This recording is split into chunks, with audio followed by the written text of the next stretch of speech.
Stephen, thanks for coming. Thanks for having me. No worries. It's a pleasure. Came all the way to my house. Came all the way to your house. I'll give you the receipt for my petrol money. No, that's fine. It's 17 pence a mile. 17 pence a mile. I think that's the standard. Something like that. You obviously you've come from Glasgow and you've been there for all your days since I was born. I've never moved anywhere else. I've only ever managed to get maybe like 2 miles away from where I was born. I've tried. I've tried, but I'm always gravitating there. It's kind of where all my family are. I've never been tempted to go to London or do any of that. If I was going to go somewhere, I'd go further than that. I would properly away. I would go away. The fucking moon or something. It might not be far away. It might not be. More likely Mars. I think. Oh, fuck, I don't know about that. Seen Total Recall. I've seen it, exactly. You grew up in Castlemilk. I did. Learned that for your radio show, which is on I do mention it quite a lot. It's like scarred me for life growing up there. My folks still stay there. We left and then they moved back up after I had left home, but all my family are still there. I had family there when I was coming up. I always grew up away from there, but it was my uncle and cousin that they were all there, and then they moved to Burnside, which isn't too far away. No, again, not again. It's still outside though. It's far enough. That's the main thing. Now, obviously, your first passion was dance, I understand. It was acting first of all, but doing like musicals and stuff when I was young. A thing called the Glasgow Schools Youth Theatre. Yeah. And my teacher at the time told us about it. I think I was probably in about third year or something. And she went, "You're quite good, you should go and check this out." So we went, and you had to get a bus out to Maryhill and walk through this horrible, dangerous waste ground to get to St Columba of Iona School that sat in the middle of this kind of waste ground. And I thought it was a good idea at the time, and I went along with a couple of mates for school who were, a lot kind of more streetwise and wider than I was. And we walked in, and it was just like, wow, were these kids just dancing and singing and prancing about, and we were like, you'd get murdered for this walking about Castlemilk, you know what I mean? You're like, does anybody going to see me? You had to get over that initial fear of people watching you, what they would think of you, and it was a great place for that, and then so you get singing lessons, you got dance lessons, you did musicals, maybe two musicals a year. And folks would come and see it, and it was great, but through that I got really into the dance thing, and then did a couple of big kind of dance things with a guy called Royston Muldoon, who went around. He did it in Germany, he did it all over the world. He would go and he would find groups of kids, young kids, and primarily disadvantaged kids from a certain background, and work on them with these pieces of classical music. And you would then perform it and do these huge dance numbers for like an hour and a half. So it was proper like contemporary ballet would teach you in a short space of time, and it was discipline, and it was I loved it. I loved all that stuff, and then I was given the brochures for Ballet Rombert, and they were like, you should go and do that. I went, fuck, no way. I just looked at the pictures on it, the things the guys were doing, and I was like, that's never going to happen. It's never going to happen. I think I'll go where I can drink and smoke and stuff and become an actor instead. Sounds like a plan. Yeah. Tell us about you getting stopped by the cops with your... with my ballet stuff, with my gear, and well, we lived in Crawford at the time, and I would go and do my dance thing, and then I would get the bus home, and it would be 7, 8 o'clock at night. It was a dark winter's night, and I'm walking down past Kings Park to the house, and I get pulled over with the cops, and they were like, "Where have you been?" And I was like, how? They didn't want to say dance class. How what is it? And they were like, because somebody's had my big bag with me, and somebody's been robbing houses about here. Got up against the motor, now they open up my bag, and I'm like, what's this? Oh, it's my dance gear. And then they just start dance gear. They'd rather I was a house robber than a dancer. So they started taking the piss at me, like a pair of pricks that they were, and then just on you go, twinkle toes, and told me to get home. Went down the road and told my dad, he's like, fucking bastards! My boy wants to be a fucking dancer, he'll be a fucking dancer if he wants. So were your parents always supportive of that? I never really expected or asked for any kind of support, or they certainly didn't push me into anything, or you know, it was like, where's he? Oh, he's away to dance class, or he's away to a drama thing, or whatever. You know, they were fine with it. Like, you know, my mum used to come and see all my shows. My dad never really bothered his arse. You know, he had more important things to do, I suppose. You know, and it wasn't until much later on when I was actually earning money and doing it as a job, you know, that they went, oh, right, okay, that's interesting, that's going to be an actual career. My dad for years would just go, fucking get a real job. That's like our wives. It's like my wife now. No, my wife's very supportive. But yeah, no, they you know, supportive, yes, never get in the way of what it was I wanted to do with my life, but, you know, we're never involved in that world or, you know, push me into it, took me to classes or did any of that. I did it all off my own back and stuff. You know, I wanted to be an actor ever since I saw Burt Reynolds in Cannonball Run. Right, because my dad was a bit of a really serious guy, you know, and he worked a lot and he drank a lot, and he was just like, you know, very rarely saw him really bust a gut laughing, you know. And I remember seeing him watching the outtakes at the end of Cannonball Run with Dom DeLuise and Burt Reynolds, and literally rolling about on the floor, crying with laughter. Rewinding it, watching it again, and I was like, the power in that to make a man who's usually so stoic and fucking, you know, work hard, you know, to be in a puddle on the floor. That was my hero, Burt Reynolds, for making my dad do that, you know. So ever since I saw that, I was like, I'm going to be an actor. I'm going to be Burt Reynolds. Didn't quite work out, but that's why I wanted to do it. There's still time to be the next Burt Reynolds. You know, no, there really isn't. I mean, I appreciate the sentiment. I'm still trying to be the first Stephen McCole, you know. I've not really mastered that yet. Oh, no. And saying that though, didn't it take you long to get into movies? Looking at your IMDb profile. Yeah, well, I never ever thought I was going to be in a film, and I always thought one film, that's all I wanted to be in. That was my aim, because if I'm in one film, I'll be able to show that to my wager that I was in a film once. You know, that was in the back of my head, and I never thought I would be in a film. I did like kind of community theatre stuff, so you know, I enjoyed the acting. I did it as an amateur when I was young, and then all of a sudden somebody paid me to be in a play, and I was like, God, they actually gave me money. I've done this for free for the last 10 years, and now I've got a paycheck. This is amazing. And I got an agent through one of those plays. We won a Fringe first week. It's called Don't Start Me, which was amazing. This play was wrote by Ford Kiernan and his then partner John Paul Leach. Right. So they used to do a comedy double act at the festival, and they wrote this play for us today for Castlemilk People's Theatre.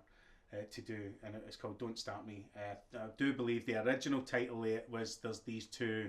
I'm not even going to say it on your podcast, right? But let's just say it was about a 70s comedian, 60s, 70s comedian, racist, sexist, homophobic comedian of his time, Bernard Manning type guy, who through his life, how comedy changes and how he becomes irrelevant over the years. So it spanned maybe 30 years of his life and career, and a guy called Pat Welsh played him, who was not an actor, was a landscape gardener, but was part of the People's Theatre because it was a community thing.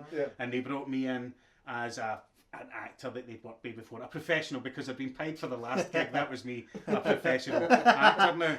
So they brought a professional actor in to do every other part. So I played maybe 12 or 14 parts, constantly changing maybe just a hat, accent, demeanour and stuff. And we won a Fringe first for that, and then it went on at the Citizens Theatre. Right. And my agent, who was my agent for a long time, Ann Coulter, saw it, and I went up and went, I want you to be my agent. I've totally breezed up.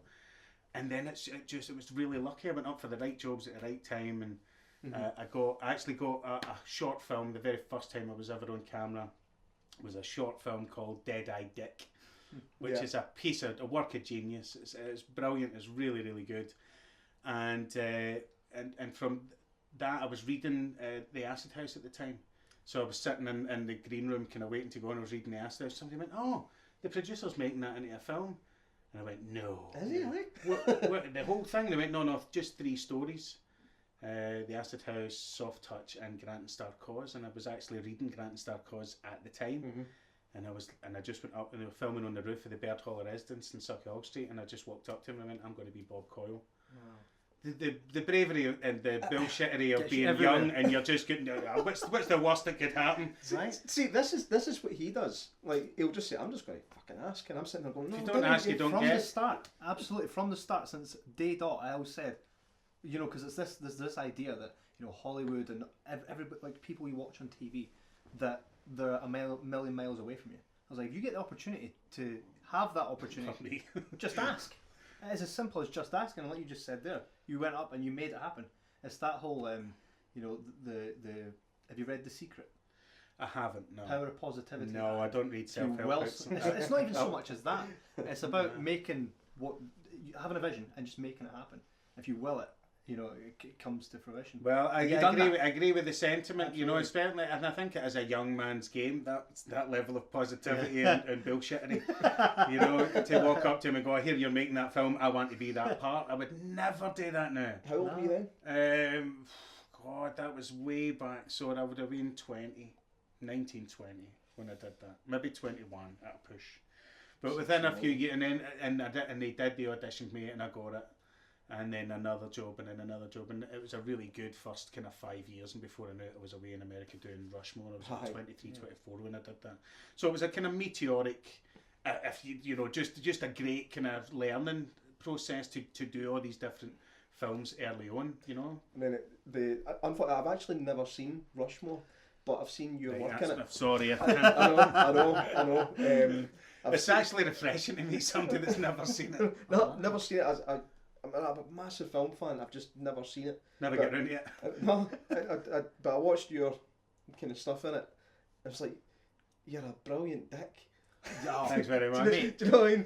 You're so good at it, and even the character's name, Magnus Buchan, it sounds like a comic book villain. You know what I mean? And I think it was really.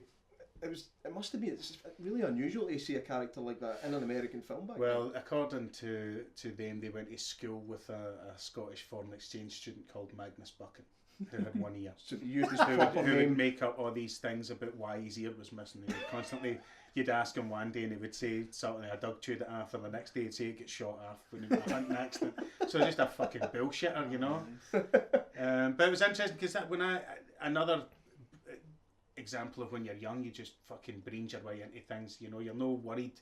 You've not got a mortgage. You've not got a wife and wains. You're just this is all for you. It's a very personal thing. Mm-hmm. The journey of a young actor. You know what I mean? You make all your own decisions, and you'll live or die on them, and you don't really have to worry about anybody else. Mm-hmm. So my agent phoned me up one day and says, right, there's an audition for this American thing. We're looking for 2 characters, so come in and wear a shirt and a school tie. And I was like, fucking 23-year-old, I'm not fucking wearing a shirt and a school tie. Because this chip for Casimir was still on my shoulder. I'm like, I'm doing that, fucking doing this. I want to do things my own way, you know.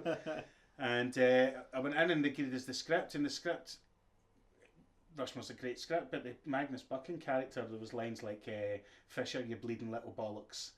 And I was like, that's Cockney, that's not Scottish. He says, you can't say that in a Scottish accent, you know what I mean? So I went, I'm not fucking getting this job. There's no way I'm getting this job anyway.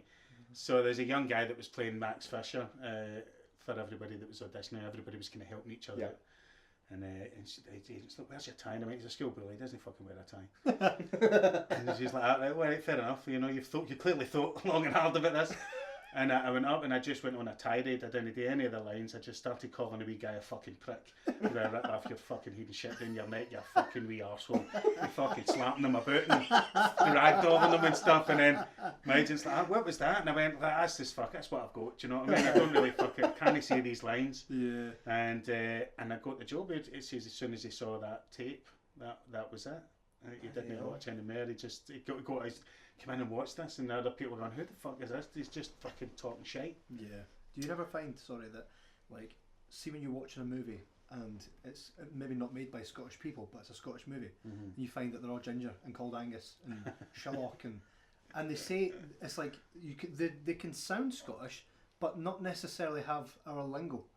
Do you find that you worked in areas, like, have you ever worked in a project where you're watching the scene unfold and you're like, nah, we wouldn't say that?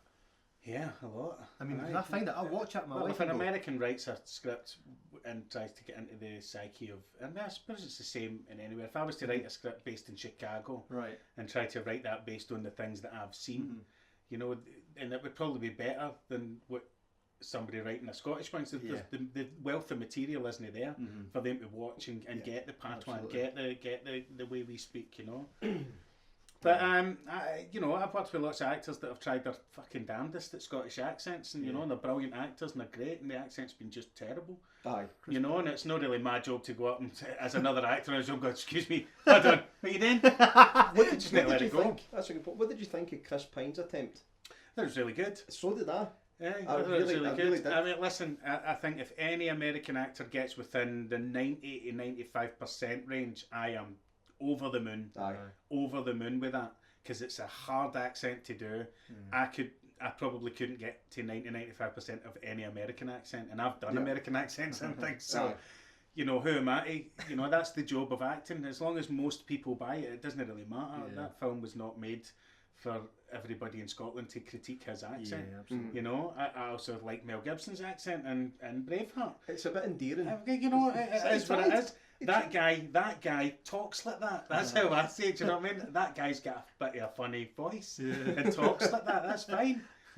You know, if as long as they're putting the effort in, you know, as long as they're trying, I would hopefully that Americans listen to my American accent and Band of Brothers, and would be like, at least he's giving it a go. But Band of Brothers, I mean, getting into that, that's timeless now. You know, it's such it certainly is. such a legendary show. I still don't believe I was in it. I can't believe it. There's so many people, you go, I didn't even know he was in that, and you watch it and go, aye, that's right. But so many big actors showed up in it just for one episode. It's the power of the Spielberg and the Hanks in it. I mean, if they ask you, you do. I don't think you're going to turn that down, are you? No matter who you are. I mean, you've speaking of like Hanks and Spielberg, you've worked with some pretty heavy hitters over the years. Like, I mean, you had Last Orders with. Last Orders was a brilliant job. I mean, that was some of my heroes in that. You know, all sitting about in a pub, you know, and you're kind of hanging about with them, sitting there waiting for it to turn over, and they're all just chatting to one another. You know, you're Bob Hoskins and Michael Caine and Tom Courtenay and David Hemmings all just having a chat, and I'm just sitting there shitting myself. Do you know what I mean? I'm just shitting myself, going, I'm going to get fucking found out any second now. Somebody's going to come in with a hook and go, what the fuck are you doing in here? So like us. You know, just waiting to get found out. But I think it's a lovely film as well. It's a great book, and they did a great job with that film and a great cast. I mean, that's the one for me where you just kind of pinch yourself, you know, sitting amongst them. Helen Mirren played my ma. Do you know what I mean? Helen Mirren. I had a thing for Helen Mirren, like my entire life. And then she's playing my mom, and she was lovely and chatting away, and she's great, and Michael Caine was lovely and great, and I thought, these are like my heroes, and I got to sit and do a film with them. So that was your pinch yourself moment. That was the film, you know. That was the one where I can show my wains. That, you know what I mean. When I had to do a lot of shite, not a lot of shite, but no, to do a lot of stuff to get to that one. No, don't fucking leave it. I had to get to that. I did do a lot of work to finally get one where I was gobsmacked every single day that I was in there. I did my first scene with Bob Hoskins. I had to do this scene with him, and I'm doing the accent, and I'm trying to do Ray Winston's voice, and I'm trying to, you know, there's a lot to think about. You have to, you know, I was so nervous. I rattled through my dialogue so fast that Bob Hoskins went, cut. You need to calm down. You need to take a breath. He says, I can't fucking understand what you're saying. And I was like, right, sorry, I'm just a bit nervous. And he went, what are you fucking nervous about? What are you nervous about? You've already got the job. I was like, you're right, so I have. And then we filmed the scene again, and that was at one take, and it was lovely. You know, and he was really generous and really settled your nerves. Yeah, totally. You know, because you're there with an absolute fucking legend. It's almost like it's their role to when you're what you would call the what's the word I'm looking for? Mentor. The mentor. They're the Mount Rushmore. It's almost like they're giving back when they see. Yeah, well, that's lovely when that happens. It's not always the case, you know. I certainly try and do it myself. Not that I'm anywhere near at that level. Do you know what I mean? But who have you worked with that hasn't been like that? And it's been a bit of a ball bag. How long have you got? I make it up the road. No, generally actors are very, but listen, actors are human beings. All human beings are flawed. Some are cracking people, other people are cunts. Do you know what I mean? And that's the same on every walk of life. Acting is no different. Do you know what I mean? And it's the same behind the camera, in front of the camera. Generally, though, I think for the most part, the camaraderie that happens with the making of a film, it forces you to come together.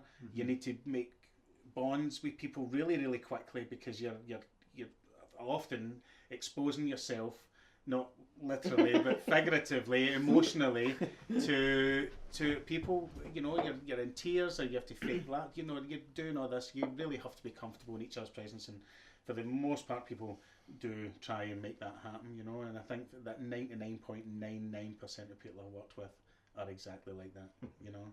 I'm not fucking telling you. I might have to work with him again. Sitting there waiting with a name. I'll tell you when the camera's on.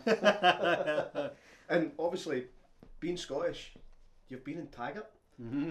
The one and only Taggart. Twice, two different characters. They do that so often. They do it in the bill as well. I know people that were in Taggart 8 times. It's different people. 8 times. It was different people. 8 times. That's brilliant. It's like, That's if you leave it amazing. long enough, folk will not remember. Do you know what? I was not the greatest fan of Taggart after Mark McManus died.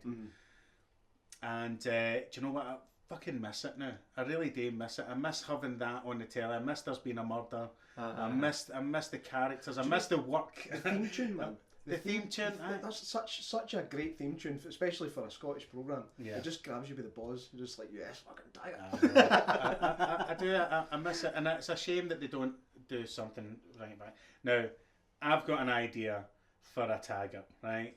If you steal this, I'll know you have stolen. But I think, because I do believe that Taggart had kids that then went away to Canada, so I think you could get a really shit-hot Canadian-American actor to come back here as the fucking son of Taggart, hardline, fucking gun-toting, possibly.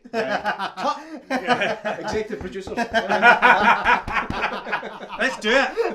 I mean, Taggart's a common name. We don't give nothing to do with that show. Exactly. Like Dempsey and Makepeace, remember that? The dude comes out, the American cop, he's fucking running about London with a gun. We could have him coming over like Randy McBadger for Gary Tank Commander. But I always thought it would be good to do that, or to go back to Taggart as a beat cop. How he became a detective, take it back to the 60s. Like the Endeavour sort of thing. Endeavour sort of thing. Aye, that's... It's not a bad Cut idea, again? is it? Fucking hell. Idea. Why are you not doing it? Just go ahead and do it. I'm fucking too lazy. I'm too lazy. I'm an ideas man. I'm not an action man. I don't make things happen. I just take part in them when they do. Man. Now, jumping ahead a wee bit, Crying with Laughter. Now, I only found out that film existed after I'd seen The Wee Man, and I looked you up. And I bought it. I ordered it on Amazon, and it took about 2 weeks to come. It was, it wasn't you didn't order. They were actually printing them off one by one as people were ordering them. But I fucking loved it. I really did. It was. Thank you. It was brutal. That was a lot of hard work. That was the most hard work, the most work I've ever put into a film, into an idea, because that came from a meeting with myself, with just Milotnikov and myself and Malcolm Shields, the other guy in the film, and Justin and I had done a couple of things together. He'd done High Times. He did the last couple of episodes of High Times. And so we got on really well, and you know, we're both big fans of improvisation, improv techniques. I had my own improv company where we would do shows and stuff, you know, and I just love the idea of being able to make something out of nothing. So with this meeting, a meeting in a pub, and they said, we've got this idea, and it was a very basic, this is what happens. Two guys have been abused with their kids. One can't forget it, and the other one doesn't remember it, and they bring the two things together. And we're just going to workshop that for about a year. Do as many things as we can, so that's it. And I was like, brilliant. So he's like, so what does he do for a living? So I went, what is it, a stand-up comedian? Where did that come from? Because I'd always fancied it. I used to go to a lot of stand-up nights, and a guy I know, Alan, Anderson used to run a wee night in Shawlands, and we fancied getting out with our decks and kind of playing different wee venues. I've been a DJ since I was kind of in my teens, and we said, well, can we come along and play music before the gig and then in between the acts, and then and just so then we got to see comedy for free as well. So he was like, great. So we used to go along and do that, and then I would go up and they asked me to host it one night, and I went up and I died in my arse. And it always rankled with me how fucking shite I was on stage with a microphone. I was terrified. And that, as soon as he asked me what does he do for a living, it popped into the back of my head, and I went, this is my chance to learn to be a stand-up comedian. Because you really put the time into that. I did it for about a year. I went out and I did lessons, and then I did every open slot that I could find. And it wasn't to see if I was funny. It was to get the feeling of being a stand-up comedian. What's it like to stand in the wings, shit yourself, go out there, die in your arse, come off again, and then do it again? How can you put yourself through that? What's the mentality behind it? Barrage, you just get your arse kicked. Yeah, and what does that do to your psyche to put yourself through that? Because I know quite a few stand-up comedians, and certainly I know a lot more now, and they were all very generous with their time with me and the realities of doing it, and I had the best time doing that. I felt like by the time we started filming that I was that character. I always went on stage as Joey Frisk. I'd spent a year doing it as him. I was horrible to people. I was fucking horrible to people. I'd make people cry on their birthdays and gigs, and it was that chance to let that really evil, horrible, funny part of myself loose, and it kind of changed a big part of, I think, my own persona. I took a lot of that on and I kept it. I was like, I want to keep all these. I tried to keep all the good bits of him and get rid of all the bad bits, but some of the bad bits came with it as well. I liked your YouPorn bit. That was pretty funny. We sat and we came up with a lot of stuff. Me and Laura Keenan, who plays my manager in the film, who was a manager of a stand-up comedian who I went and met. So through Laura, I got to go and shadow this guy, Tom Stade, who is Tom Stade. Genius, right? An absolute genius, but a torture genius when I met him at the time. I don't know what he's like now, but he was great. He was just fucking off the wall. I know he drastically offended my auntie and uncle. Truly. He was basically saying that my uncle was punching above his weight, and that my auntie was hot as fuck. But they were in their 60s, Right. Sounds like Tom. Cousin sitting there all raging. But Tom was really kind with his time, and then we tried to cast somebody to play my manager, and it was always a guy. And in our heads, when we were going, like, who's this guy that he can be at loggerheads with and arguing with and stuff, and we auditioned a few guys and did some workshops and stuff, and it just there was too much of that. But then I was like, we should audition some women, because the relationship that they've got, that we saw with Laura and Tom, was like that, but it was a lot more round the houses. It was she had to really manage them at times, and so we asked Laura, do you fancy coming in and auditioning? And she'd never done any acting before, and she was phenomenal. I mean, she's just a great talker anyway. Laura is one of the funniest, most generous, talky people that you'll ever meet. So she was never short of something to say in an improv, and it blew our minds. We spent an afternoon just improvising scenes with her, and we were like, of course she's got to, and she was up for it, and she played the part. It was great. It was fantastic. Am I right in saying that you still kept your toe in it after the film? A wee bit, because when we were touring with the film, going to film festivals in Canada and America and stuff, I would try and do a bit of stand-up in all the places that we went to. There's actually, I think there's some footage of me doing stand-up comedy in Canada online. I've just seen it the other day. Oh man, it's so fucking cringy. It's so fucking cringy. It's all true though. It's absolutely true. That I hadn't written anything.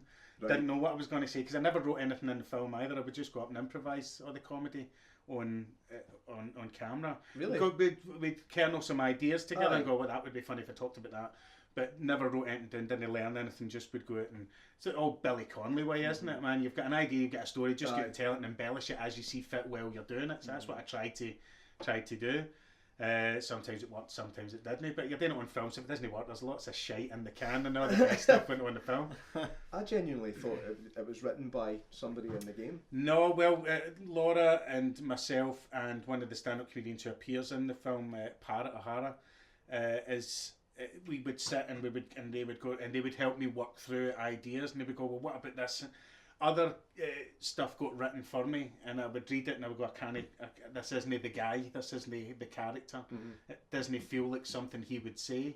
It's kind of hard to put somebody else's comedy into your act.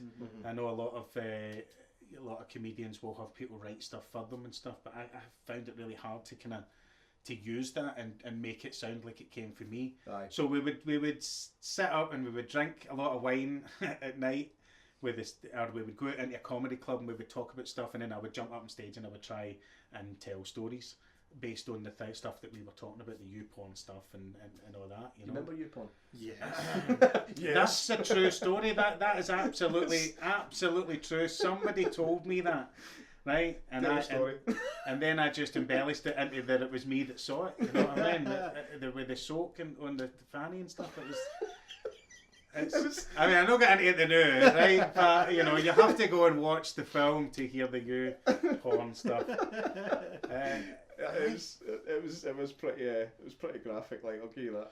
I always fancied it. I always fancied giving it a bash. In fact, both acting and stand-up comedy.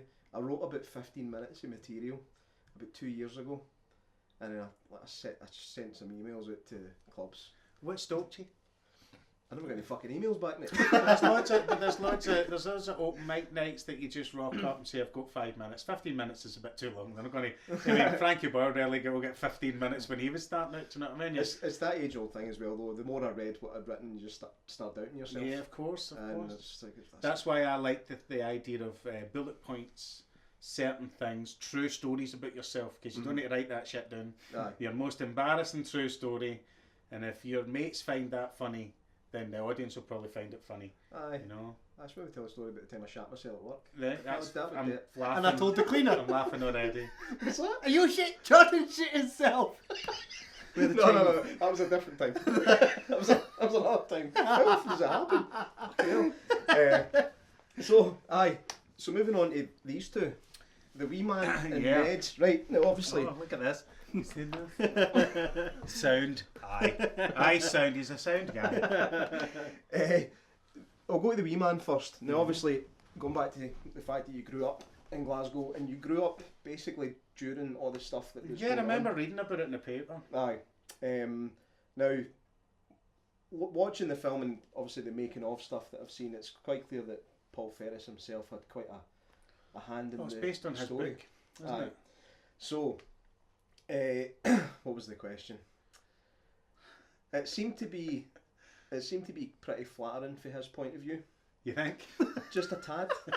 I'm just wondering if you remember what it was like at the time, the stuff you were reading about, and how it reflected on him. Then. Here's the interesting thing, right? Because I've got loads of pals and family members and stuff that just fucking love a good gangster tale, right? And they'll read all the books and they are right into it and they'll know all the names and all that, you know. And there's other guys that are in the film that could tell you every name, you know, all these guys, stories about them, the gangster culture and all that. I'm not one of the people. I couldn't give a fucking shit about gangsters. I really couldn't. It's not my life. I avoided that my whole life growing up in Castlemilk. Didn't want to get involved in gangs, didn't want to get involved in any of that shit. I just wanted to hang about with my mates, listen to Bob Marley, smoke a bit of a joint and fucking just stay out of trouble. That's all I wanted to do growing up. So that's not my thing. Right. You know, so for me it was purely from the script point of view when I was asked to do it. I'd already done a film with the same guys. I'd done A Lonely Place to Die, and when I auditioned, it's a really good wee film in it. And when I auditioned for that, they said to me, "Oh, we're doing a fucking movie about fucking Paul Ferris. He's like the fucking Christ to you Scots, isn't he?" And I was like, "Not me. I really couldn't tell you anything about the guy. I don't know anything about him. Do you know what I mean? I'm sure there are people who feel that way, but you're talking about two different eras. You can't be saying, you can't draw the comparison. The craze, everybody says they kept crime at a minimum because everybody was scared of them, and you know it's a different time and it was a different place. You can't liken the two, but you know, the Cockneys love their gangster stuff. They make about 700 gangster movies a year. Do you know what I mean? We've made one. Yeah, we've made about 5, and The Wee Man is one of them. Aye. But we had to go to London with the Cockney filmmakers to make it. You know what I mean? What do you think of that decision? Well, it was Glasgow City Council, and just didn't want anything to do with it. Was it? I mean, that's what I was told, but I have no idea. I mean, it was certainly. I have no idea. I go wherever people want me to go. Do you know what I mean? If they're paying me, I fucking came here. and they gave me the well, this is different. This is different. Nobody forced me. Honest. So I got the script for that, and I read it, and I loved the character, how it was written, regardless of whether it's true. No biopic that's ever been made has told you the truth about every character in it. True. But what I liked about him was I felt sorry for him. I really felt for him. I felt that he was a really sympathetic character. As much as he was portrayed as this arsehole, I think that he was going through a lot of shit. I think that to be usurped by somebody, for somebody to take his seat at the old man's right hand, and to be, I mean, there's so much powerful stuff in there for me to get my teeth into as an actor. I was like, I want to play this part. As it was written, I was asked if I wanted to go and meet his family and talk to them about him, or go and meet people, and I knew ex-coppers that had jailed him, and guys that were in the jail with him, and they were all like, I'll tell you, and I went, I don't want to know. Right. I don't want to know. I don't want this story or that story and all this stuff clouding my mind.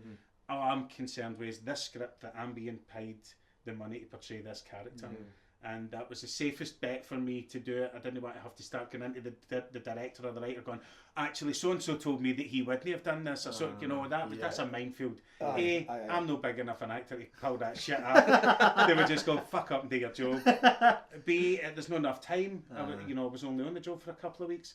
And you know, I liked what was there on the page. I liked it. I think he was a sympathetic character. I think it was, you do feel sorry for him. See that scene where, you're in your dad's face and you're like, you're grooming him to take like, I could see in your eyes the baggage on your shoulders, on that character's shoulders, like completely. That was just fear, because I was terrified that Patrick Bergin was going to break my back. I fucking knew it.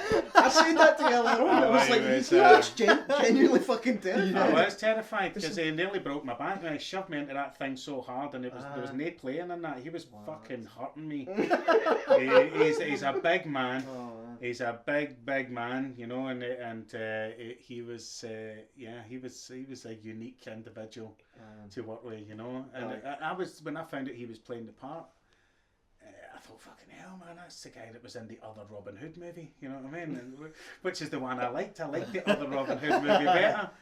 And you know, Sleeping with the Enemy, and you know, such a brilliant career back then, and I hadn't seen him doing anything for years, and then got to work with him. And it was mental. It was the maddest experience ever playing his son. It was fucking dangerous. There was times where I was sitting working with him going, he's going to fly out this fucking table and not fuck at me any minute, and I'm going to have to fight Patrick Bergin. I thought I was going to have to fight him at some point. Good for the character. Was there some kind of like some kind of friction there, or was it just his presence? No, I think there was an element of friction there. You know, it was interesting, you know. I think he was really into playing that character. I was really into playing mine.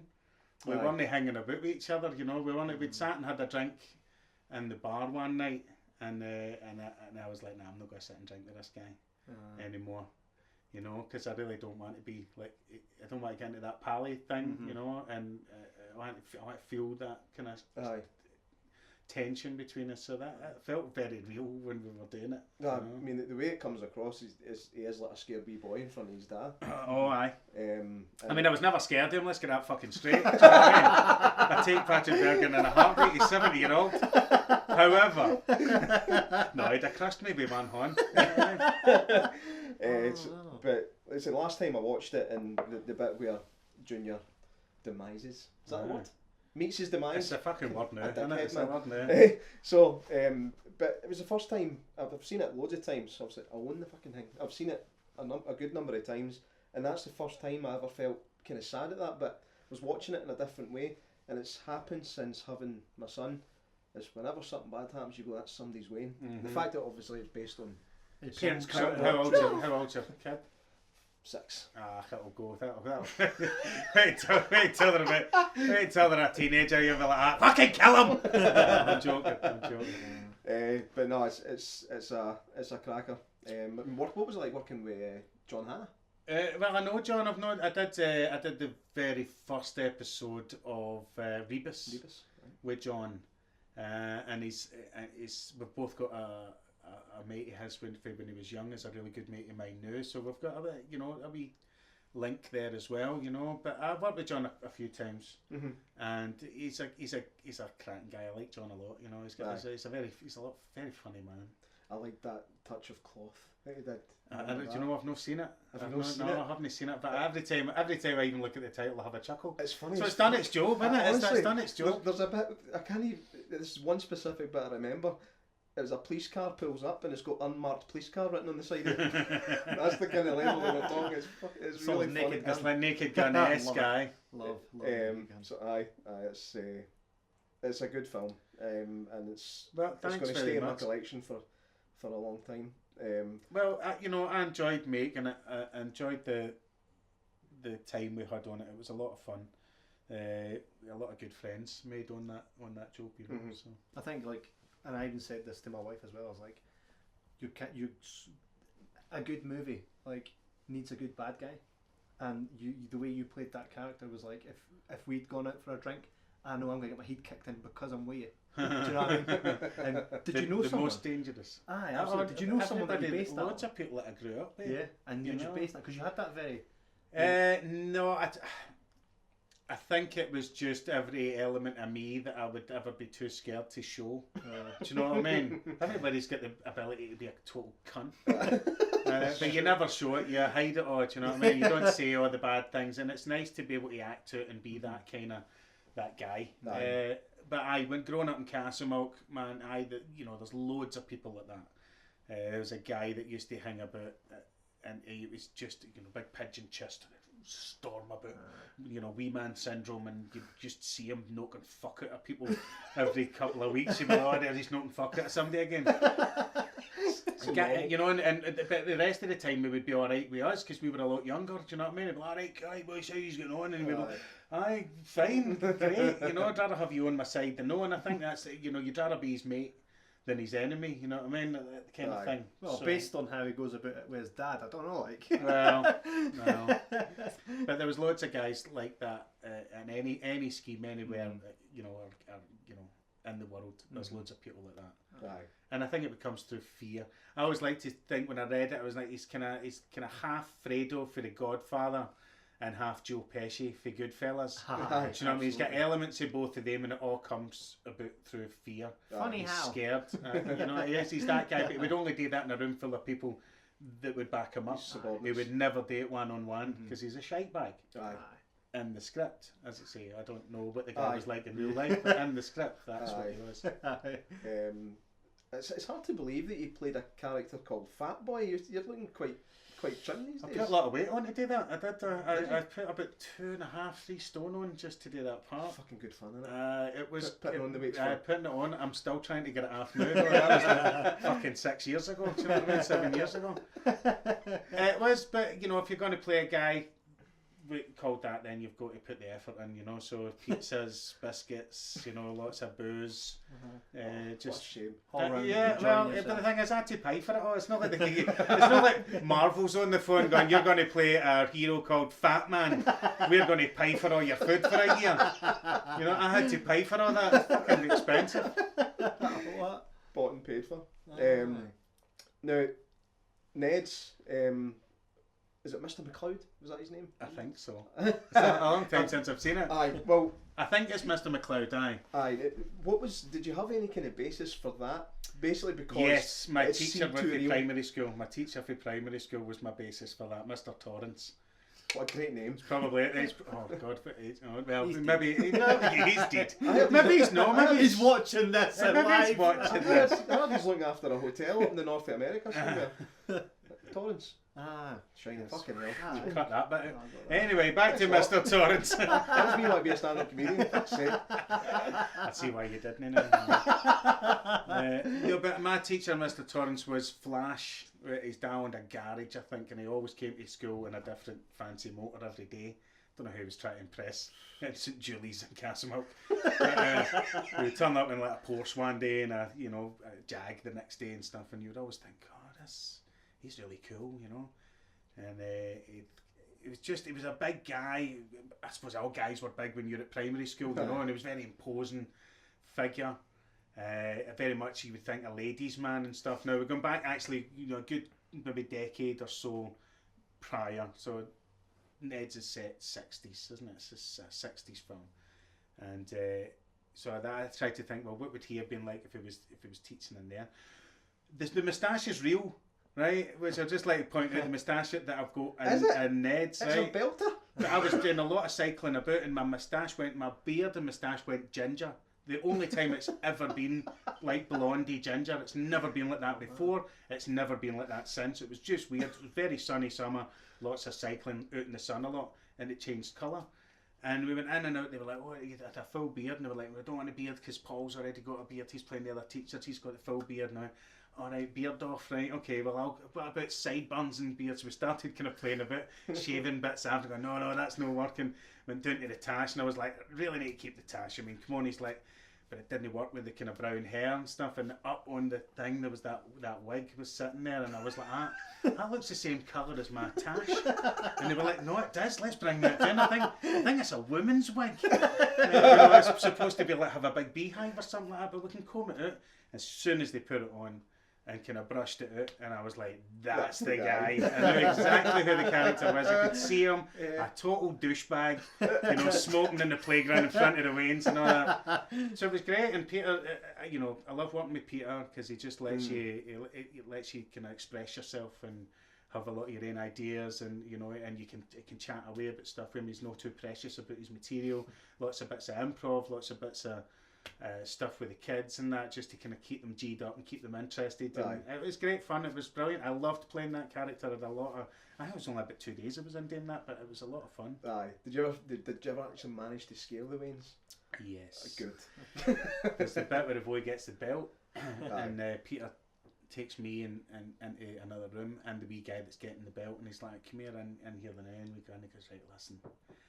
We're going to have a fucking argument, me and you. We're going to fight in front of all these kids, right? So I want you fucking really don't just let me have it. Fucking call me a cunt. Fucking whatever you want to do, right? And we're going to have a fucking fight. We're going to fight. I'm going to threaten to sack you." And I'm like, interesting. Tell me more. We've got 2 belts. We've got this belt, which is the real belt, crack off the desk, and we've got a fake belt, which is already in your desk, right? Now the fake belt is like a bit of foam. You'll no feel it at all. Wee man, didn't worry about it. The wee guy's like that. This is amazing. He's like, not just in the back, he's through the looking glass looking at how we're going to fuck with all the other extras and all the other actors and the crew and stuff. So nobody knew what we were talking about. And he's like, right, so what we're going to do is we're going to get in, you're going to refuse to give him the belt, you're going to refuse, I'm going to threaten to sack you, you're going to go, right, fucking fine, but I'm on the phone to my agent, I'm going to fucking contact his parents, and you're going to get done for this, you're going to get done for this fucking... So we date, we go out, and the wee guy's like, hey, is he in, wee man, can you date? And the wee guy's like, totally date, brilliant.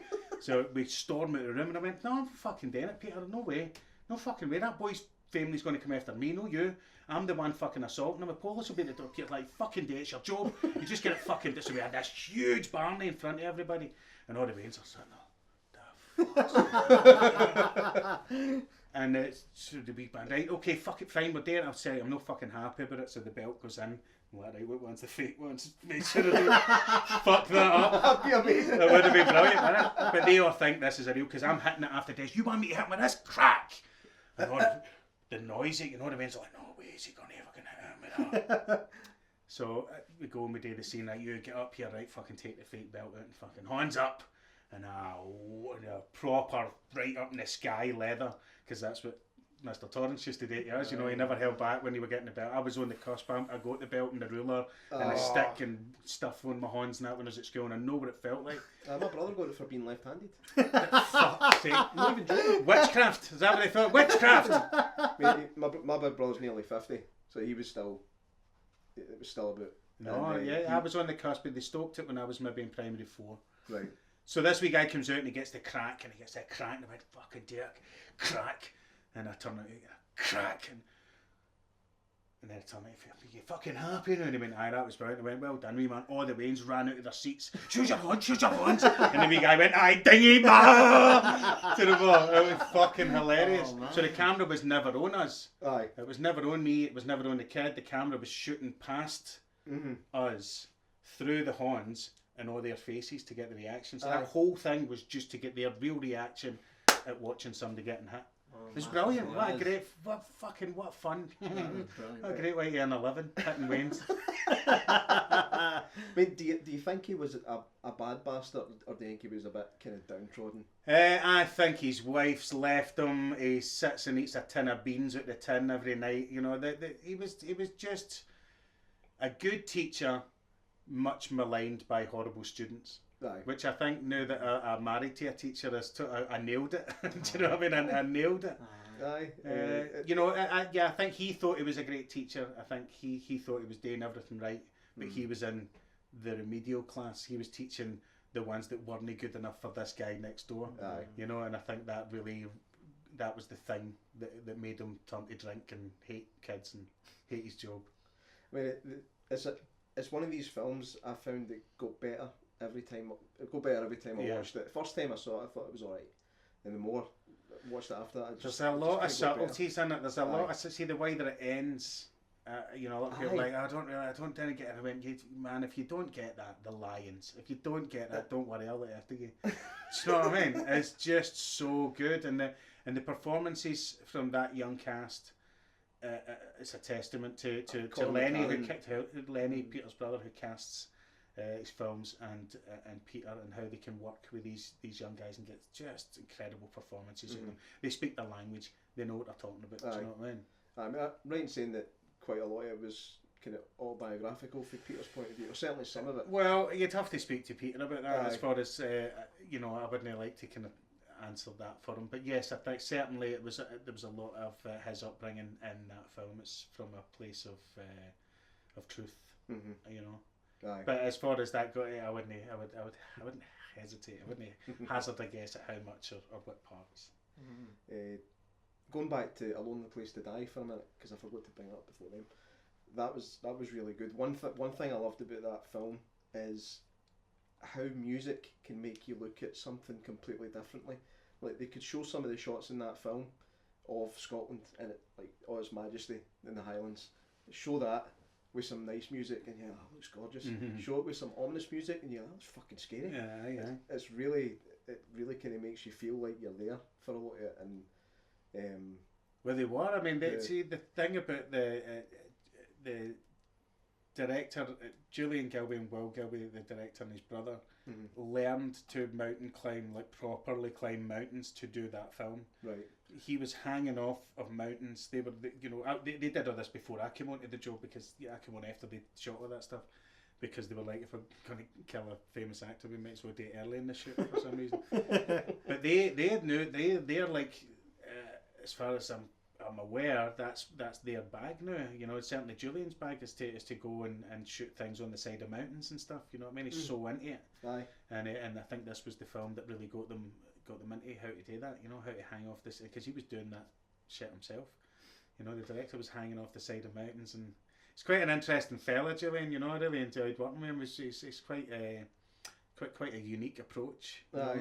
I remember him. I was first day on the job. I got to the woods and he went, "I bring over my storyboards," and I'm thinking somebody's going to bring her this wee thing for me.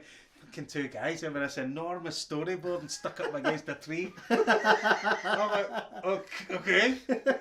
And he starts talking me through every shot and all that. The camera, the lens is going to change here, and then we're going to be doing all that, and we're going to ins and outs, and we're going to zoom in here, and it's going to pull it to this, and I'm just like, I'll just act, man. You put whatever camera on me you want. It's not going to change what I do as the character. You know, I'm not going to be thinking, oh, this is a, you know, certain millimetre lens they've got on here. I better act a different way. You know, just to do the same thing. But it was really interesting. You know, he wanted everybody to be so involved in his process, which is quite unusual. Do you find that, like, when, like, from all the different projects you've worked, that no two tend to be the same. It's always dependent on who's leading that, that. Yeah, because the amount of people, a village is created with a different person at the head of that, and how they act trickles down how everybody else acts, and so on and so on.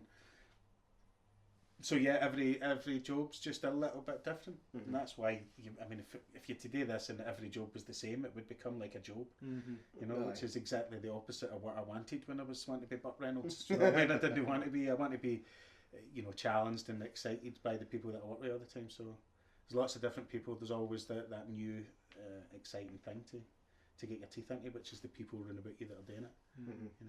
I imagine it doesn't feel like work for you because you're doing something you're passionate about. No. Getting the work is the work. That's the chore. Right. That's the hard thing. That's the hardship. That's the you're sitting and you've not worked for a year, and you start taking jobs in pubs, or starting to kind of apply for jobs at the post office and stuff like that, and you think you're never going to do it again, and you're kind of ready to leave it behind, and that's happened several times in my career. And every actor's career, almost every actor, if you're not lucky enough to be one of the top percent, you'll always have those doubts, and you'll always have that's what makes it really difficult. But it works. Sorry. Carry on. What's been your worst period of that? Not that long ago. Not that long ago. I applied to a job in the post office and then get a letter back saying I was underqualified to deliver mail. Do you know what I mean? Which is true, because I've done nothing. I've not done anything. I wanted to do this when I was 12-year-old, and I did everything to do this job. And I was very lucky that I got into it, and I did it, and the minute I started getting paid to do this, I haven't done anything else. I've done bits and bobs, bits of bar work, bits of this, bits of that, but I've never done anything that would be long enough on a CV. So if I had to write a CV to send away to an employer, it would be all my acting work. I mean, what's that? What relevance does that have to anything else in the world? It's quite weird. Do you feel that your best work is ahead of you or behind you? Oh, for fuck's sake, ahead of me, man. If it was behind me, good. I wouldn't be, of course it's ahead of me. I mean, I've yet to be in a Marvel film. There's plenty of them. I've yet to be in a Batman film. Until I do these benchmarks, one movie, then one thriller, The Lonely Place to Die. I wanted to murder loads of people in a film. I just always fancied being a masked killer. I got to wear that pig mask and shoot people. Nice. That's bucket list. Yeah. I'm a huge fan of horror and science fiction. I've never done a horror. I've never done a science fiction film. So until I do them, and until that happens, I'll be plugging away at this. And do you know something? I started writing a script about 8 years ago, along the kind of horror lines, and at the time the person I had in my mind for it was James Nesbitt. Right, just because his age and the way James Nesbitt. My invitation definitely said elves, as they're all dressed up as Elvis. Where's adverts like that anymore? They don't exist. No. Right? He's an elf and they're not Elvis. I might revisit it, finish it off, and send it on you. Aye, do that. Always willing to read scripts that are never going to get made. It's one of my favourite pastimes. If you've got it, you should finish it. I've got loads of unfinished scripts, man. I'm a frustrated script writer. I've wrote loads of shorts and stuff like that. And one of these days, that's kind of what I want to do. Going forward is to write and direct and do that more. Bryan Cranston's big work didn't come to near the end, of his life, which he's not obviously not at the end, isn't he? But you know what I mean, to the later parts of his life. And because I read his book, and he talked about always being passionate, which is like yourself, always being really passionate about the work he was doing, and never chasing the money, never chasing the success, just passionate about what it was. And then he guides you through his journey as to his understanding of acting, and then out of the blue, because he'd worked with Vince Gilligan on the X-Files, he gets a call to go and audition for Heisenberg, and now you're literally... It's amazing because they didn't even want to audition him, did they? They didn't want him. The producers were just like, nah, he's not the right guy. The Daffy, Malcolm in the Middle, what are you talking about? By the way, he was great in Malcolm in the Middle. It was amazing. Did you see the episode when he's on the roller skates? It's one of my favourite episodes. I love that. Yes. And he is one of the actors that you look to and you're like, yes, okay, you know, just do the work. You know, I liked his ethos about auditions, man. Don't worry about what they want. Just worry about what you can give them. Yeah. Do you know what I mean? Because you can only give them what you can give them. You know what I mean? No, every actor can do everything. If they like what you can do, then you'll get the thing. But if you don't, you know that it's not what they're looking for. Aye. It's tough. You know that's a tough ethos to have in your head. Yeah. It's easy advice to give once you've been Heisenberg for 10 years. Do you know what I mean? Yeah, but he had he had his lower moments. You know what I mean? So he really. I read certain parts of his career. He thought, you know, should I try something else? His dad was a wannabe actor. Didn't really do much. And then when he'd become Heisenberg, he wanted to do this script that he'd written for him and his dad. And his dad wasn't interested in it because there was no money in it.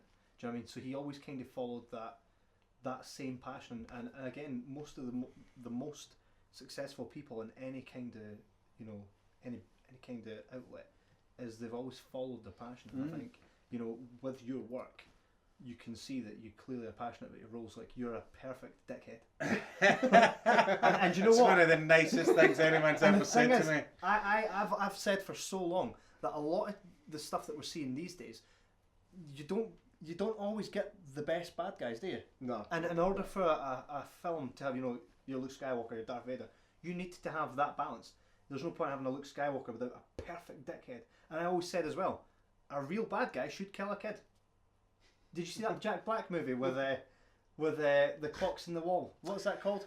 The House with the Clocks in the Wall. I've not seen it, but Big major bad guy comes back after thousands of years, can't even kill a kid. That's the Voldemort syndrome. Can't even kill a kid. Oh. Well, fuck's sake. You watch it. He kills kids. Pennywise is straight in there.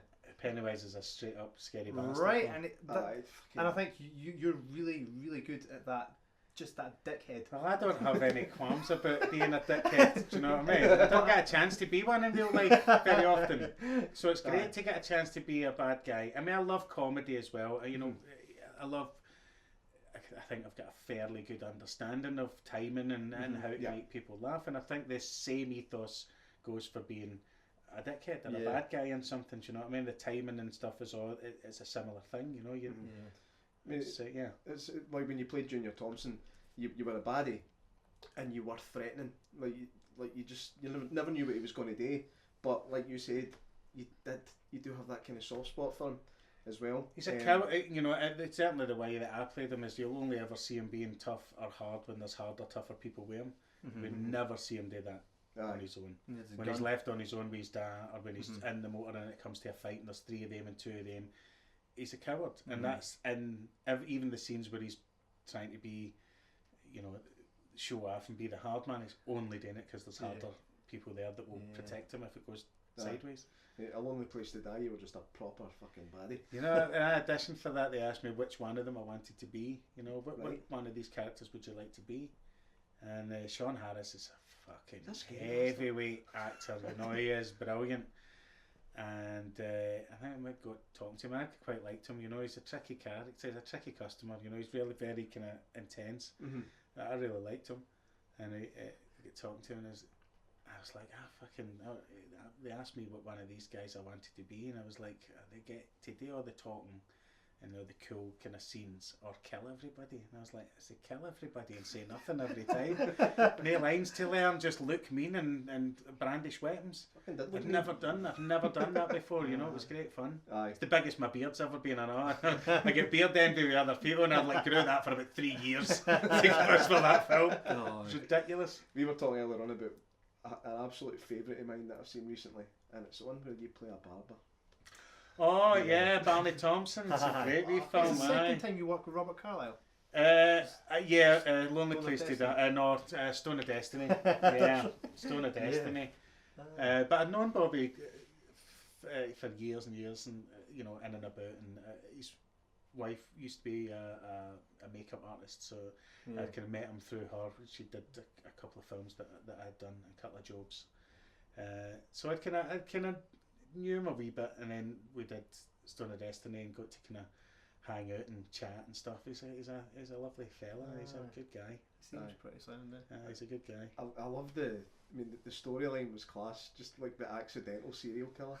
It was but really the books funny. are supposed to be really good. I've never read the books, but there's a know. series. There's a series of Barney Thompson books. Right.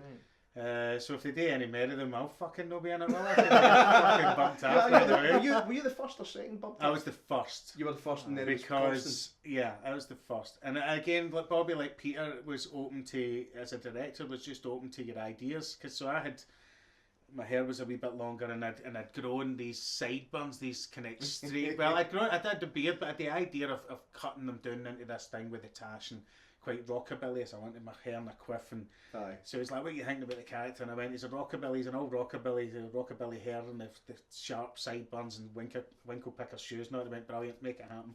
Great, and that was it. And as soon as you get that leeway to kind of develop how your character looks, you instantly know how he acts. You know, you're putting them into the kind of shoes of that guy. And it was great. Working in that barbershop was brilliant. A lot of those actors were sitting bantering, or the guys that were just sitting getting their haircuts. In between takes, would be sitting saying the fucking funniest shit. And I'd be going like that. I'm going to say that when we do this scene, and they'd be like, "Aye, have it." Really? Aye, you were just stealing all their shit. Do you know what I mean? And they were so up for it, because it was like they couldn't say it in the scene. Yeah. Do you know what I mean? Because the scene was us talking and bantering about, you know what I mean?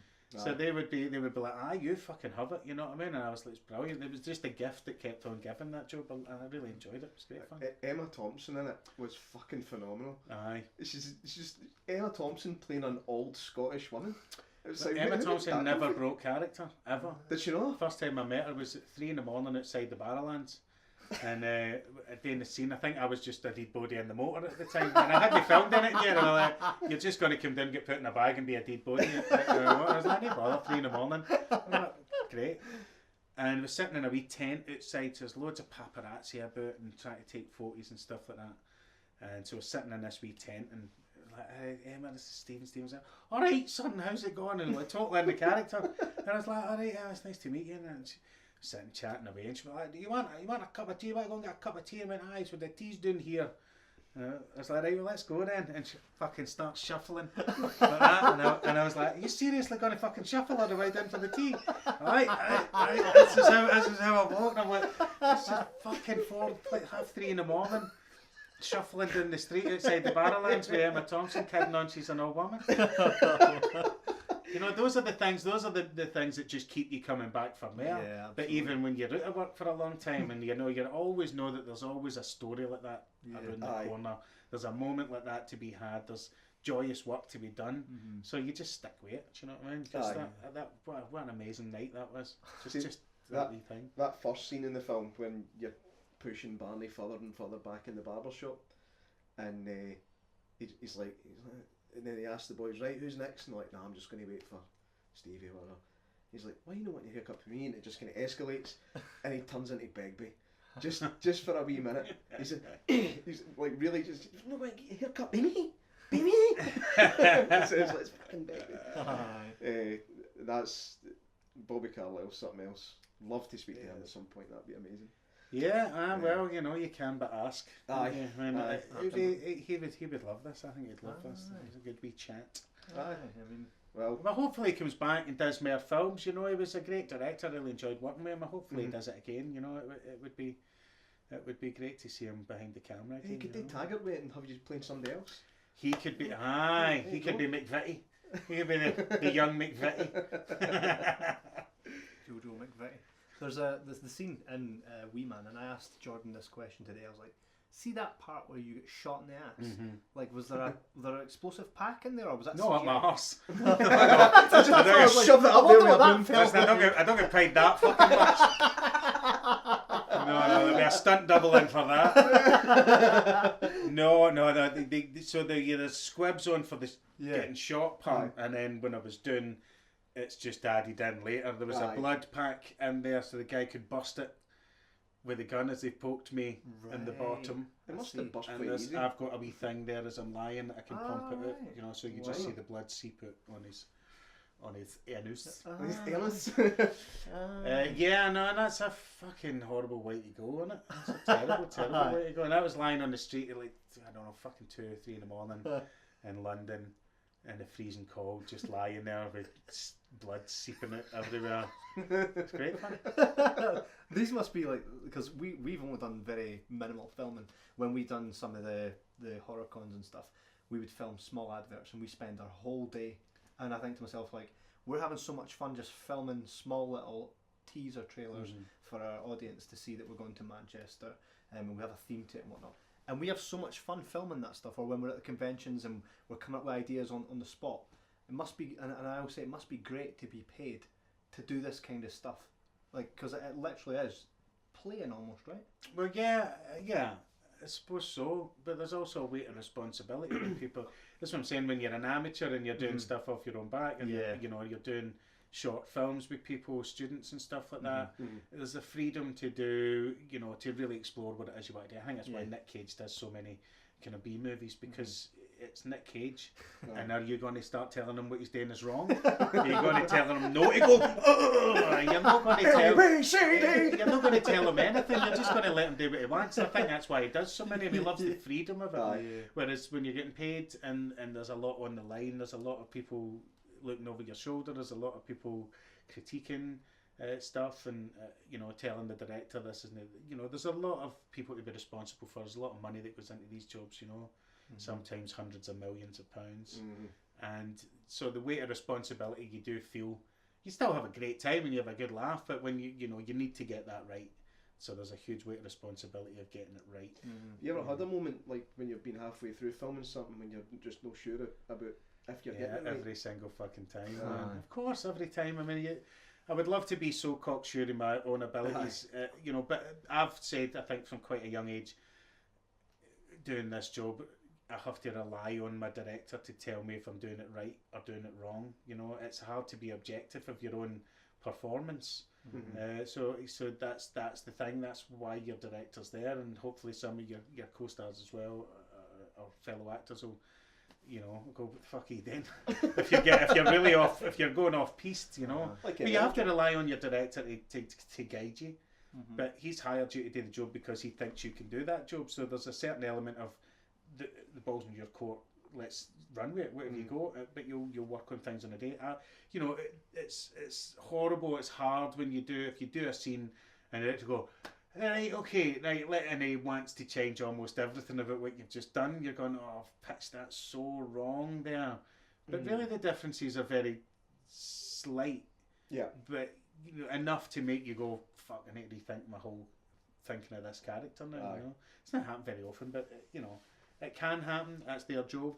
To think of the bigger picture, and if what you're doing, your little bit of madness doesn't fit into his jigsaw puzzle, then you're going to have to rethink it. But generally, it doesn't happen, and they hire you for a reason. That's the persona that they're looking for. Every character's not a million miles away from who you are. No filmmaker wants to go through the Eric Stoltz Back to the Future scenario. Cost a fortune. I don't know, when I mind Eric Stoltz's career, even without Back to the Future, you know what I mean? Yeah, that's the thing, though, he is really... If Eric Stoltz had gone on to work in McDonald's, then I would feel really bad for him, do you know what I mean? But Eric Stoltz went on to have an amazing career, so... You know. He still worked it out. He still worked. Just wasn't right for that. Wasn't right for that, and I think that's probably... Michael J. Fox was brilliant. Michael J. Fox was brilliant in everything that he did, you know. Frighteners. I love Frighteners is amazing. The dog's running away with my friend. Absolutely. Do you remember that scene? It's all falling apart. I love that film. It was So amazing. good. Danny Elfman does I remember music. showing it to my kids and them being terrified with it. No. And I was like, oh my god, it totally is really scary. It is properly scary. That's Peter Jackson. Is it Jake Busey that plays the serial killer? Yes. He is scary. I was in a party in his house once, and it's a test story for another time. Oh man. Fucking hell. Jake Busey. We'll do it next time you come then. Aye. Or the bad stories. This is a bit where we just ask you what kind of movies you loved when you were coming up. Yes. Cannibal Run was obviously one of them. Lost Boys. Well, we were actually talking about that. I had a mate of mine who's a film critic. You alright there? Why am I elbowing this? There's normally a big doing mirror an there. improv. There's nothing there. Where did you bang your elbow on? This mirror. The mirror that's it normally hangs up there, but because of that monstrosity there reflected in it, I had to take it down. That's crazy. It's like a fucking Starship Enterprise. Huge big light. So it was interesting because on this week's show, Escapism Artist, I interviewed a mate of mine who's a film critic, and we were talking. So we talked movies and the films that he's slightly younger than me, so the films he grew up with, the films that I grew up with. Me and my brother used to get videos out all the time, so we had an Azad video shop, right, just round the corner from where we grew up. But before Azad was like a revelation, a shop that was just for videos. Before Azad, it was the Drakemar Cafe round the corner, which was a grocer's shop. Right. That one of the was just loads of videos, right? Back in the day when it was just videos, just VHSs, and there wasn't that many like good films. They were all B movies, stuff like that, you know. So like stuff like Gary Busey and Hyder in the House, and like horror, schlocky horrors, Peter Jackson's Bad Taste, Brain Dead, loved it, Brain Damaged. You know, we loved our horrors. We loved those kind of weird, off the wall horror movies.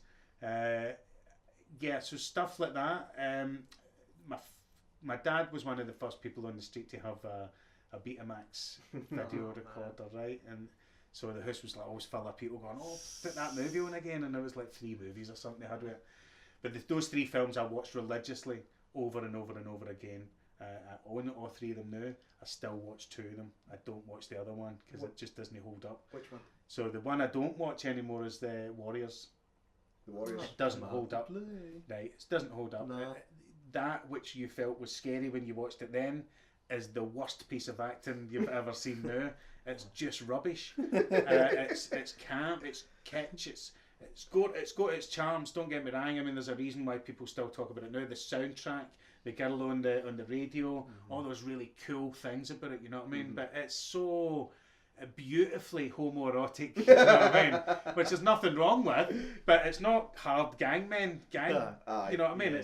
It's so over the top and kitsch. It's so I don't think personally that it really holds up over time. I think it's very much of its time, and if you want a wee bit of nostalgia, you'll go back and look at that. The other film which I do think is one of my favourite films of all time is The Wanderers.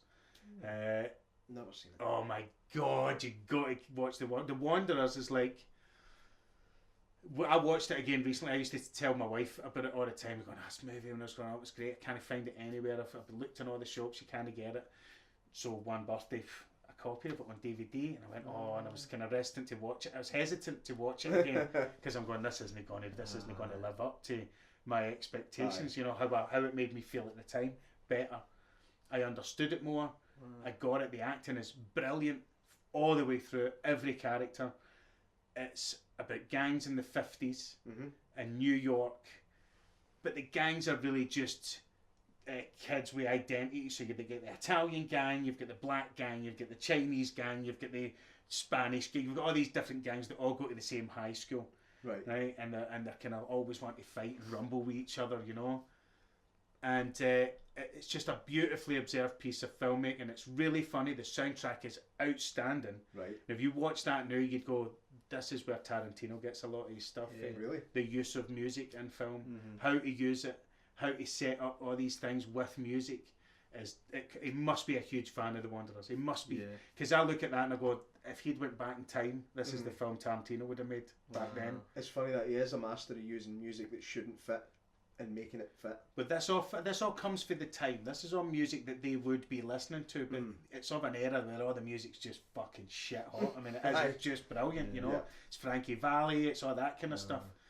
But all the characters in it, the story of it, is just amazing. So the black gang and the Italian gang are going to rumble. They're going to go for it, you know, and they're all trying to kind of enroll all the other gangs to come and fight on their side, right? You know, so there's trying to certainly it's about the Wanderers. Wanderers are the Italian gang, and they want to try and get more people because they know they're going to get their arses kicked by the black gang.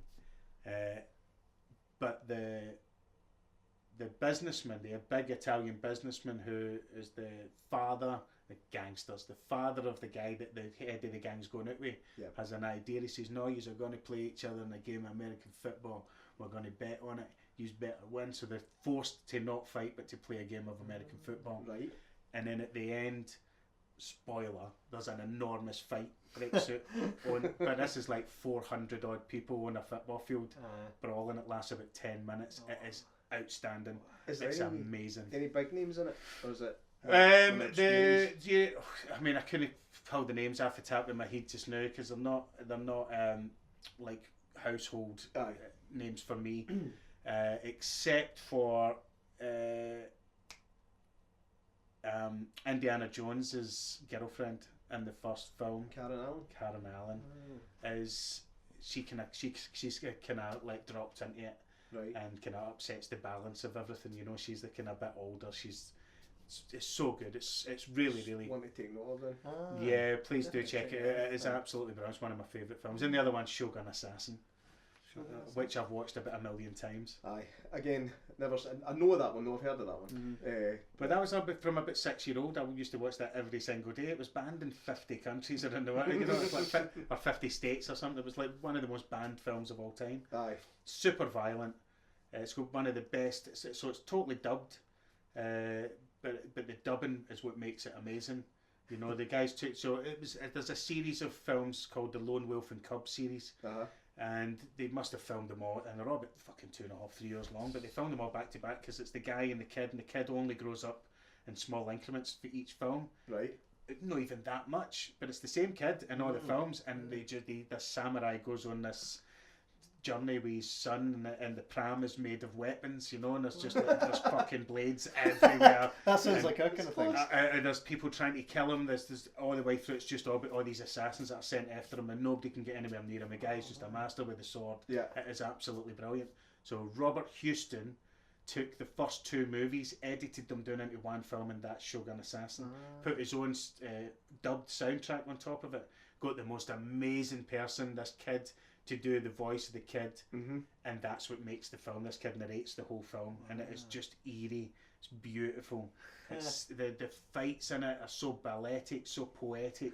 It's a beautiful film. It's hard to get dubbing right. Have you seen? Most of the time, dubbing in these films is laughable. Well, it's perfunctory. It just serves a function. It's not there as part of the movie, but what they do with this is they make it. It's part of the film. The film wouldn't work without this specific overdub. That was one thing that always got me about Way of the Dragon, right? Bruce Lee, Way of the Dragon, and he's in Italy, right? And he's talking away in Chinese to Italian people, and they don't understand him, obviously. But when they dub it on, sitting at the table, she's like, "Can I help you?" And he's like, "Eggs." And she goes, "What?" It's like, "Eggs." Like he's just stupid, or she's stupid. And she ends up bringing him 5 bowls of soup. It's like, it doesn't work unless she's speaking Chinese. Yeah. Just a funny wee side note. I love the idea of of being one of the guys that did that as a job. Aye. You know, the guy who, there's a guy who dubs Arnold Schwarzenegger into Austrian for his films, right? Allegedly, right? Now Arnold Schwarzenegger is Austrian. Could dub it himself, but doesn't, because when he speaks Austrian, he's got a really funny voice. Right, so apparently when Arnold Schwarzenegger talks about like that. When he talks in Austrian, right, he's got a funny voice. This is what I heard. So there's another guy that dubs all these movies, and he's got a really suave Austrian voice. Arnold Schwarzenegger doesn't sound like that when he's, because I think he's from it's maybe he speaks quite with a Castlemilk accent, you know. I mean, like proper Ouija. When he speaks Austrian, do you know what I mean? Because he's from a tiny wee village out in the sticks.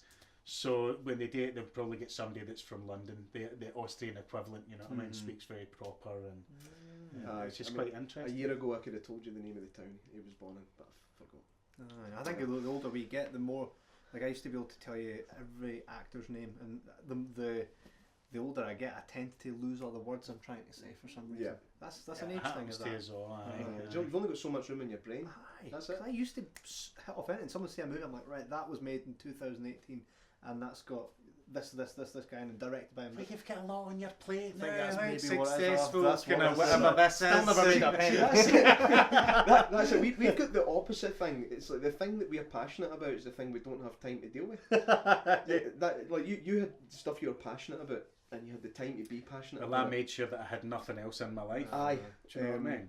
And this whole thing only came out because we sat next, like I said to you earlier, we sitting next to each other at work, and then just started blathering, and people found it entertaining. This could be gathering around to listen to us talk about movies. Brilliant. That's all we spoke about was movies. You know that the stereotypical, you know, pals in a movie where they get together and they they put a tape on and they just talk about movies, and it's always like that's exactly what we've got going on.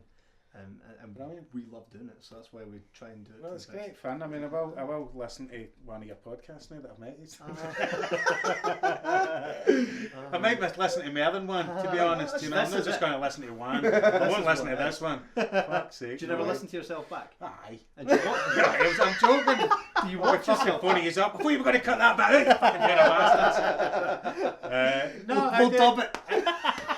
Dub it, please dub it. That would be amazing. An Arnie voice. That would be amazing.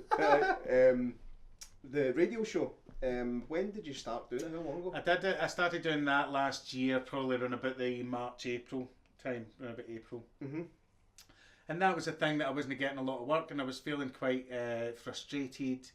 You know, when you're used to being creative and doing stuff, I used to have the improv group would be the great thing for that. I'd meet up with them every week and you would just get that outlet, and never did you get post-job depression or anything like that. But when you don't have something like that, post-job depression is a very real thing for actors. It certainly is for me. You know, as soon as I finish, I'm part of something and it's very intense and it's amazing, and then all of a sudden it's over. Yeah. And if you don't have something else, that can get into your psyche a wee bit. So I wanted to, and it's a charity that runs it called Healthy and Happy for Rutherglen and Cambuslang where I live, and it's great. And then the centre of the charity to get people involved, and it's got this whole building cafe and stuff like that, is a radio station upstairs, and it's a proper FM licence they've got. It's a proper broadcasting radio station, and it's run by mostly volunteers, a couple of full-time people to run it, but mostly volunteers. So if you want to go and be part of that, you can go along and help out in a myriad of ways. And when I went along, I was happy to do anything. And they were like, well, you train in the radio station. Everybody trains in the radio station. That's our main focal point of bringing people together. And my mate had done a show with them for a couple of years, and I'd went on as being a guest, so I was no stranger to the building and the people. And I pitched the idea. I was going to just do a music show because I'm heavily into my tunes. You know, I love my music. I DJ often, as often as I can, and my wife was like, "No, man, you know all these people, all these actors and writers and directors, interview them, do some sort of show with them." So I just basically stole Desert Island Discs and turned it into my own thing, the escapism artist, and you know, come up with fantasy film soundtrack, which is, you know, it can be hit and miss because it's quite difficult. People feel a weight of responsibility, like somehow they're going to be cast up in years to come, that you come up with that idea or that was shite or something. But mostly when people just go with it and have fun with it, you know, for me music's really important. So when I listen to music, I'm always seeing and I'm always writing down ideas for films or writing scenes for things, and music's a big part of that, you know. So as soon as I hear a tune, especially for the first time, I think what kind of film or scene that would fit with, and so it's born out of that to get people to do that. And it's such a good time getting to know people that I already know a little bit, but really getting to know them better because I forced them to sit and talk to me and nobody else for an hour. So it's great fun, and it really is that thing that helps me stay connected to something that's a little bit artistic, and you need to really think about it, and you know, and editing it down and stuff like that. It keeps me busy, and it keeps the demons at bay, you know, so to speak. So you know, I think everybody needs something like that. Oh, absolutely. Yeah. I want that fucking light every time I come in. It's amazing. It's something else. You can only see the reflection out in my glass. Look at fucking size here. When Seb was setting it up, we were going, Seb, could you not have brought a bigger one? It's amazing, honestly. I want one of these for doing self-tapes. It's absolutely stunning. It definitely serves its purpose, I hope. This is building up the stock we need for the documentary. I tell you what, you could shoot a feature film with what you've got there. Just write it and shoot it. Write it and shoot it. Aye. Write it. We'll make it in your manhunt out the back. We'll just go there and we'll make your film. So the radio channel is Camglen Radio. Camglen Radio, it's 107.9 FM. You can listen online on camglenradio.org. There's also a Mixcloud page with a lot of the former shows on there, so you just need to go and search for the Escapism Artiste. There we go. I've had people like Peter Mullen and Richard Rankin from Outlander on it, and you know, Johnny Watson and Adam McNamara and stuff. It's great. It's a great. Kate Dickey's episode is brilliant. Her music choices She's were just really good. She's phenomenal, you know, and she did a great show. We had to edit hers down a lot. We sat and spoke for about 2 hours. It was fantastic. Yeah, she's lovely. She's a good friend, and yeah, it's just good to get your pals in and just for a reason and have a chat. Horror film she did? The Witch. Was it The Witch?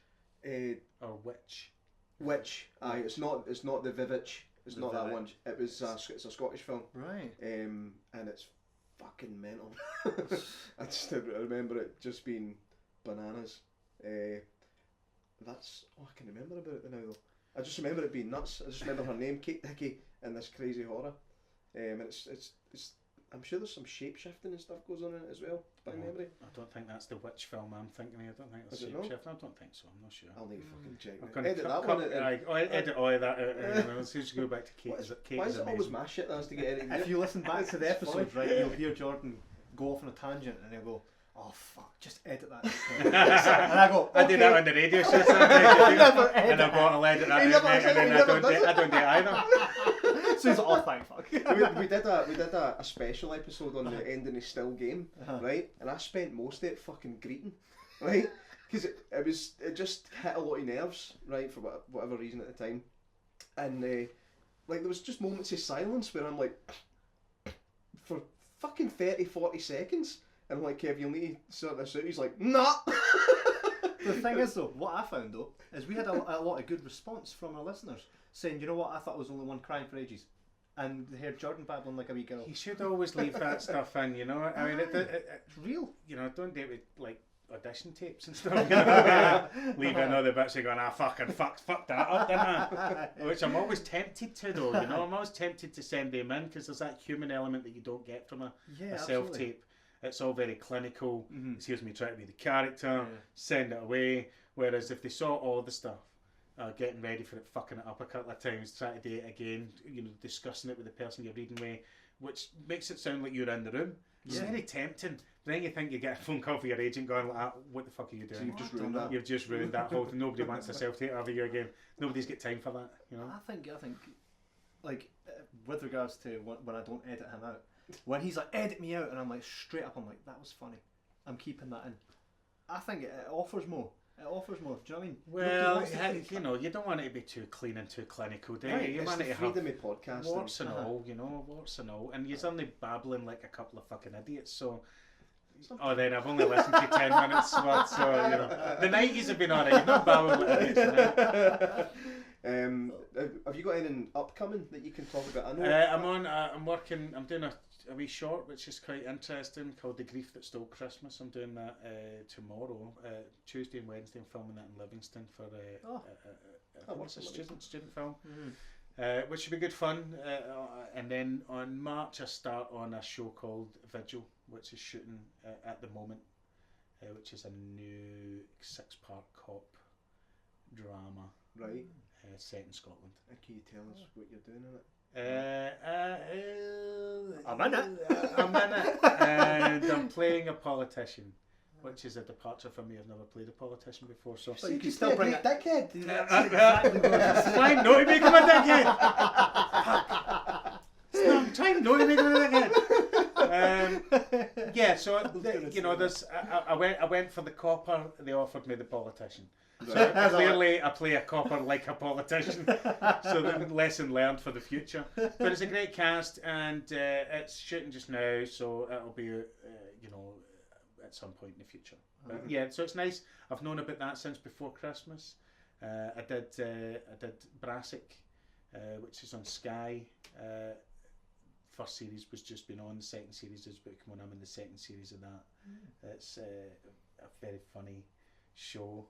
And I did the second series of Save Me, which is called Save Me 2, which is not a funny show. It's a very serious drama, and it was brilliant to be part of it. The first series was just phenomenal.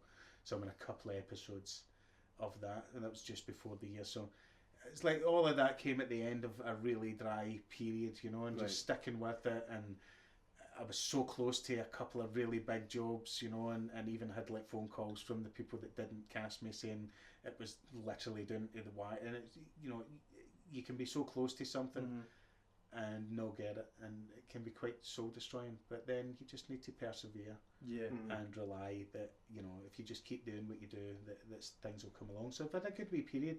There's a lot of stuff coming out at the tail end or midway through this year that I'll be on telly, and everybody will think I've got loads of money because there's loads of, because I've seen you on the telly 3 times this week. You must be minted.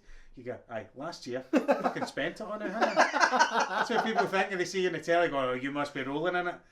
You're like, they were filmed 3 years apart. That takes ages for them to come on the telly or be in the cinema. If you could see, if you've got a crystal ball, right, and you can say, right, I can insert myself, right, into any kind of franchise, any role, or even create your own, what would that be for you? Like your ultimate. I would love, and I have tried to write stuff along this out, but I would love to be a touch of Frost or a David or a Taggart or a hard-nosed, damaged, flawed good guy, anti-hero. Do you know what I mean?